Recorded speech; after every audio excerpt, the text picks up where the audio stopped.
Hey everybody, welcome back to the channel. In this video, you're checking out an updated solo Stamina Warden build for the Elder Scrolls Online. And not only that, this is a solo 1-bar build, meaning you don't even need to bar swap with this setup in order to be effective and complete content. And of course, you can use both bars if you want, and I'll have options for that later on in the video. But overall, this is just a very fun and very easy to play build that I think you're gonna enjoy. As usual, we'll go over the stats, the gear set options, skills, champion points, talk about the outfit style, and give a basic rotation, and all that is coming up next.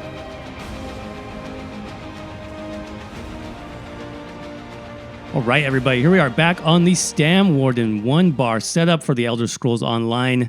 Just a very easy, simple build to play and to set up for you. Of course, we will have some options for 2 bars in case you want to increase the damage, but just a simple solo build to start with. So let's go ahead and buff up our stats.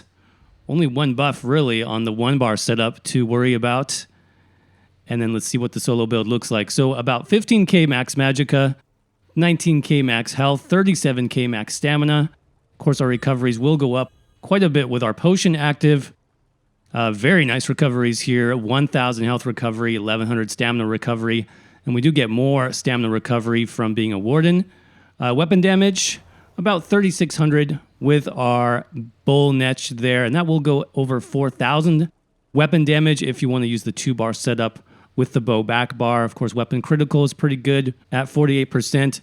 And if you want extra defense, we are running an armor buff that can be added on the back bar as well, getting you close to 17k spell and physical resistances on the setup. Now, in terms of the attributes, 64 points into stamina here, as we are the Stamina Warden setup.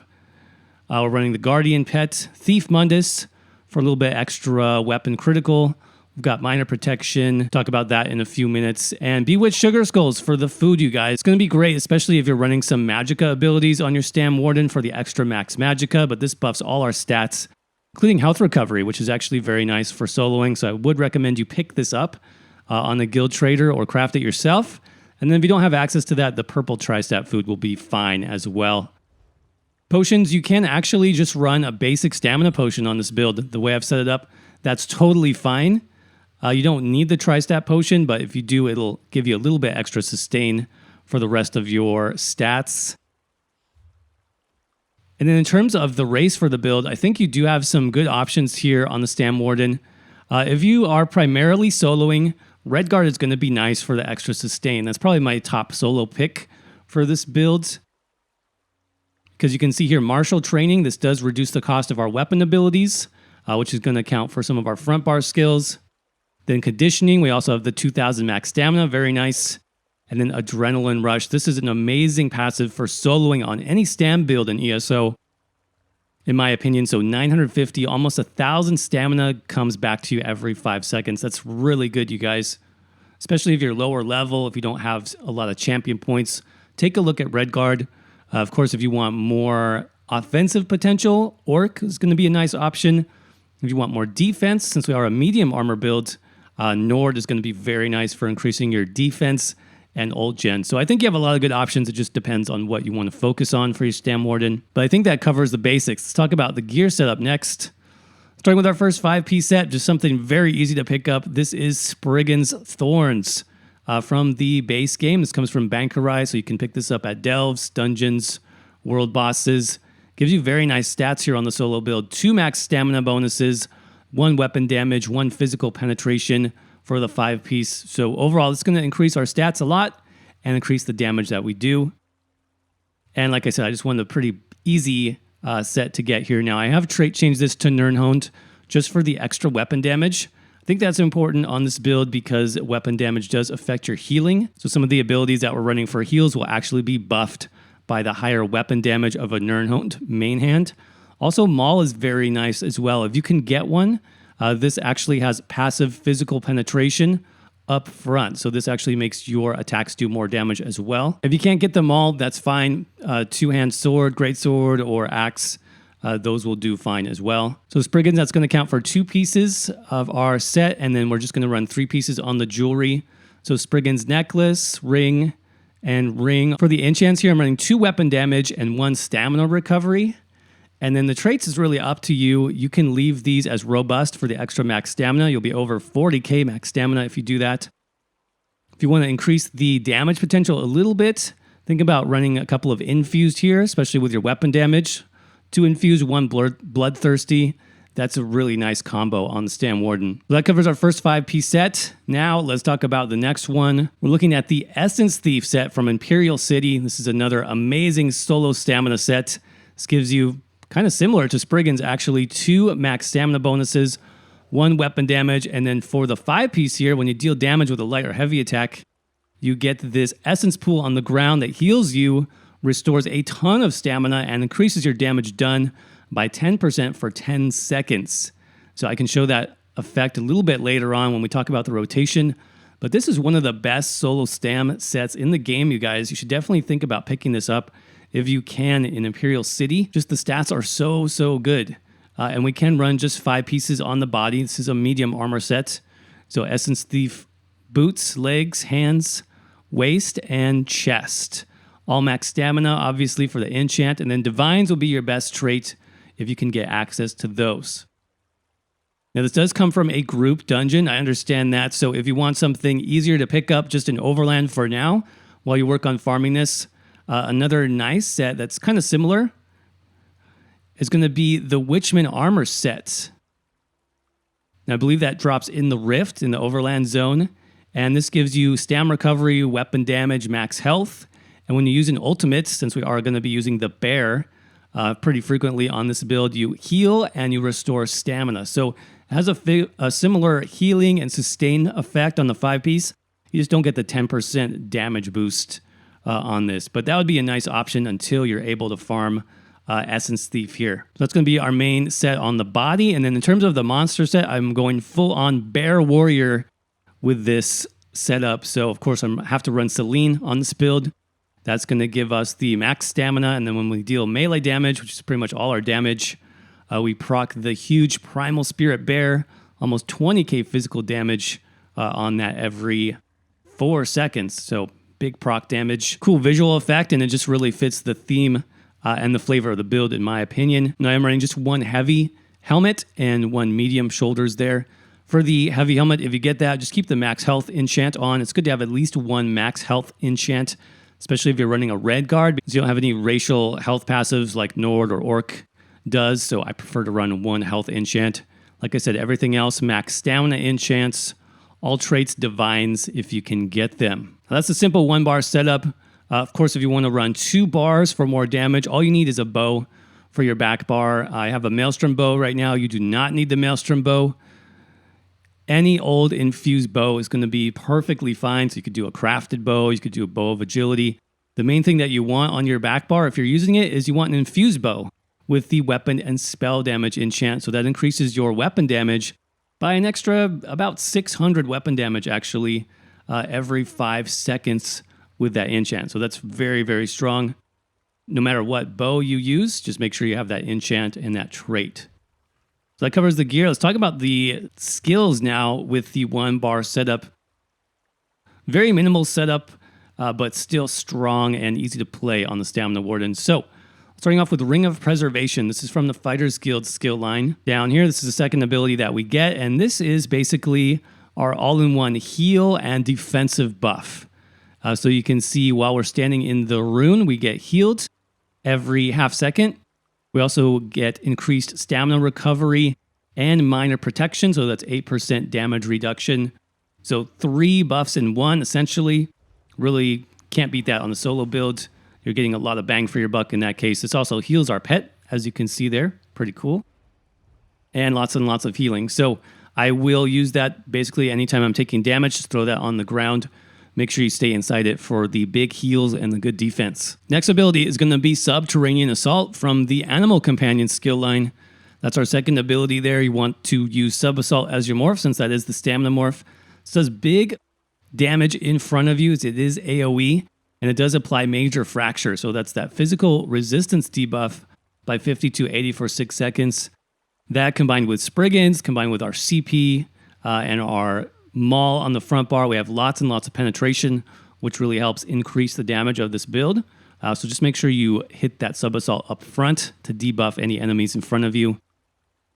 Next up, Camouflage Hunter. This is again from the Fighters Guild skill line. Third ability that we get here, and again, this is doing multiple things for our build, which is very important if you want just an easy 1-bar setup. So this is a passive skill. While slotted, we get Major Savagery, so that's 10% extra weapon critical. And we also get Minor Berserk when we do crit damage from an enemy's flank. That increases our damage done by 8%. So this is doing multiple things again, and it's increasing our damage overall. It also helps us run a just basic stamina potion because you also have that weapon crit bonus. So very nice just for the passives, I think, in that case. Now our next ability, our main spammable on the build, will be Brawler from the two-handed skill line. So that's right here, the third ability that you get. And this does nice AoE physical damage in front of you, and you also gain a damage shield. The more enemies you hit, the more damage shield you get. So you can see a little bit over 6k damage shield for 6 seconds, and that does increase when you have more than one enemy in front of you. So very nice damage and defensive tool, just going to make soloing very easy on this build. Now next up, our final buff on the 1-bar setup is going to be Bolnetch, again from Animal Companions. That's the second to last ability here. This gives us Major Brutality, so that's the major weapon damage bonus, which we always want active on our character. And then we also remove one negative effect, and we get Stamina back. So a very good Stamina bonus, Stamina Restore. This doesn't show up on your stat sheet, but it helps you sustain on the Stam Warden very, very well. So make sure you keep this up all the time. And then finally, our ultimate on the front bar is going to be the Wild Guardian, also from Animal Companions. This is just our bear buddy. He does pretty good physical damage up front. He can do AoE damage. He can do a stun.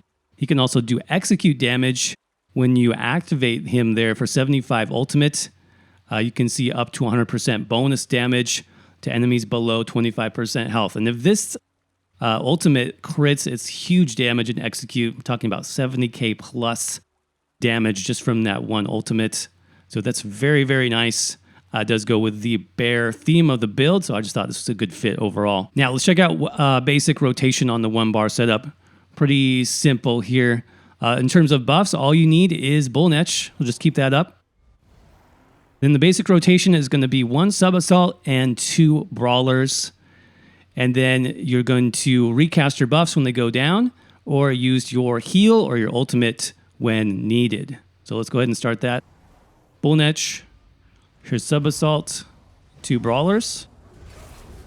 You can see there's that proc on the ground. I'm going to make sure I pick that up for the extra damage. Sub-assault, 2 brawlers. Now my bear's taking a little bit of damage, so I'm going to do sub-assault heal and also recast my Netch. My ultimate is up, so I'll go ahead and cast that. Let's try to get the caster down here first.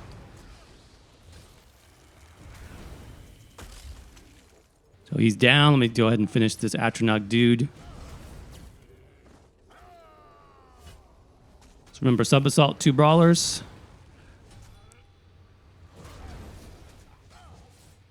And there we go. Very, very easy. Just make sure to use your heal when you need it, and pick up that Essence Thief rune on the ground every 10 seconds when it does proc. So in terms of a 2-bar setup, how would you add to this build then if you wanted more damage? Well, one thing I'm going to recommend on the front bar is we can actually move Bolnetch to the back. That's totally fine. And then we can put in an execute ability here from the two-handed skill line called Reverse Slice. Now this does AoE splash damage in front of us. It also deals up to 300% more damage based on missing health. So this is a very powerful execute ability from the two-handed skill line. So you'll just add that in when the enemy is below, I'd say about 30 to 40% health. You can start switching over to Reverse Slice instead of Brawler, or you can even do a mix of Brawler, Reverse Slice, just to keep your damage shield up. So that's really all I would change on the front bar. And then in terms of the back bar, we would want to run a bow, like I said, for that extra weapon damage proc on the back bar. And then another dot you could run here is Growing Swarm from Animal Companions. That's the third ability here. It does physical damage over time. It also does AoE damage and does the minor vulnerability debuff on your target. So that's 8% damage increase increased damage done to your enemy, so that's a very nice debuff to run. Then, of course, I would have a bow ability here. You can run either morph. Arrow Barrage is what I have currently. You can also do Endless Hail if you want a slightly longer duration, but this is what's going to proc that bow enchant, so that's very important on the back bar. Then I do like to run just an extra heal, kind of a passive heal on my back bar. Leeching Vines is going to be great for that. That's from Green Balance. Right here, third ability that we get. This gives us about 1,000 health every second when we're taking damage. Plus, we also get minor lifesteal on our target, so that's an extra 600 health. So over 1,500 health per second in addition to the health that we're getting from the Rune of Preservation. So really nice heal. Does cost Magicka, so keep that in mind. And then on the 2-bar setup, you'll have enough skills where you can run an armor buff now on your back bar. Definitely recommend Ice Fortress for that. That's here in Winter's Embrace. So this gives us the 50 to 80 physical and spell resistance for 24 seconds. A minor protection passively as well. That's very nice. And then you would need to move your Bullnetch to the back bar. And then you do need 2 double slot Wild Guardian. So you'll need that front and back bar as your ultimate. That's the basic 2-bar setup. In terms of the rotation, it's basically the same. You would just, instead of buffing with Bullnetch, make sure you buff with Netch and Ice Fortress. And then throw on your back bar dots when you start a fight. So Arrow Barrage and Growing Swarm. And then the front bar rotation will be the same that we talked about. Now, in terms of passives, I definitely recommend most of the Warden class passives. All of these are very strong. I mean, in Animal Companions, you do get a mini heal. This procs off of Subterranean Assault. Savage Beast, you do get ultimate every 8 seconds, which is great. Flourish, you do get the 12% Magicka and Stamina recovery. And this is with an Animal Companion ability slotted. That's why we want at least one on both bars here, which we do have. In Advanced Species, this does increase your damage done by 2% for each of those Animal Companion abilities slotted. So nice damage passives there. Green Balance, these are your healing focused passives. This will really only apply to the 2-bar setup if you're running Leeching Vines, though you could technically run Leeching Vines on the front bar if you want instead of the Rune of Preservation. So you do get increased healing done, you get extra sustain, extra healing done from Emerald Moss, and then Maturation, though, this is the big one. This actually procs off any healing. So if you're not running Leeching Vines, you can still get a bonus 10% max health from Maturation anytime you activate a heal. So that'll also work off of the rune here on the ground. You can see I get that red buff on my character, and now my health is almost 20k. So it's important to maintain that with any active heal on you or your bear pet. So again, that's called Maturation. That's the most important one there. And then Winter's Embrace. These are some nice defensive passives, you guys. For example, we'll get some extra resistances on the back bar from Frozen Armor. Icy Aura. This does reduce the effectiveness of snares, which can be nice. And then Piercing Cold, this actually increases our magic and frost damage, which we don't really use on this build so much, so you can probably save 2 points here if you want. In terms of weapon passives, obviously you want all your 2-handed passives, as well as all your bow passives if you're running the 2-bar setup. And this is a medium armor build, so we'll want all of these except for Improved Sneak. That's always an option for you. If you're not sneaking, you can save 2 points there.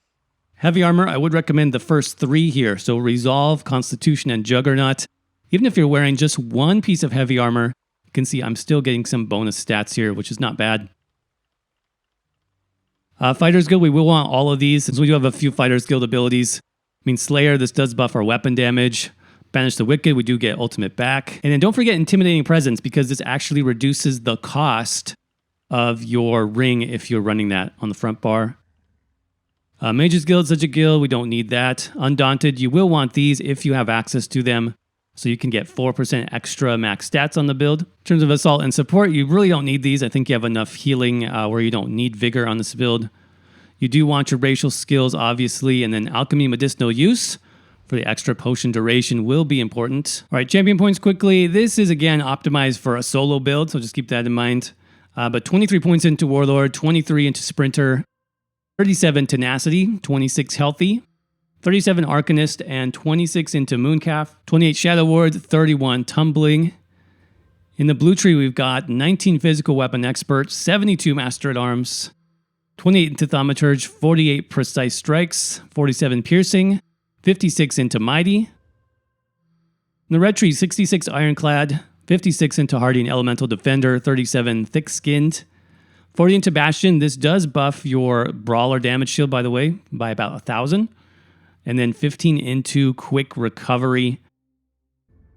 In terms of the outfit style, if you are curious, for armor style, this is called Pyre Watch. So I have the Pyre Watch chest, legs, hands, and feet. And then in terms of the helmet there, that's actually the Dreadhorn hat. That's from Falkreath, the DLC dungeon. All right, and that's going to wrap up the solo Stam Warden 1-bar setup for the Elder Scrolls Online. Hope you guys enjoyed this video. If you did, of course, don't forget to crush that like button. It definitely helps out the channel. If you're new here, make sure you're subscribed for more build videos just like this, with those notifications turned on so you don't miss anything. If you'd like to support the channel further, I have links to my social media as well as the new website. Those will be down below, so make sure you check those out. Also, there will be a written version of this build, so if you want to reference this build later on, you can head to the website. For that, I have a lot more solo builds just like this on the website as well. As always, thank you all so much for watching and supporting the channel. Hope you're doing well, stay safe out there, and I will see you around in the next video.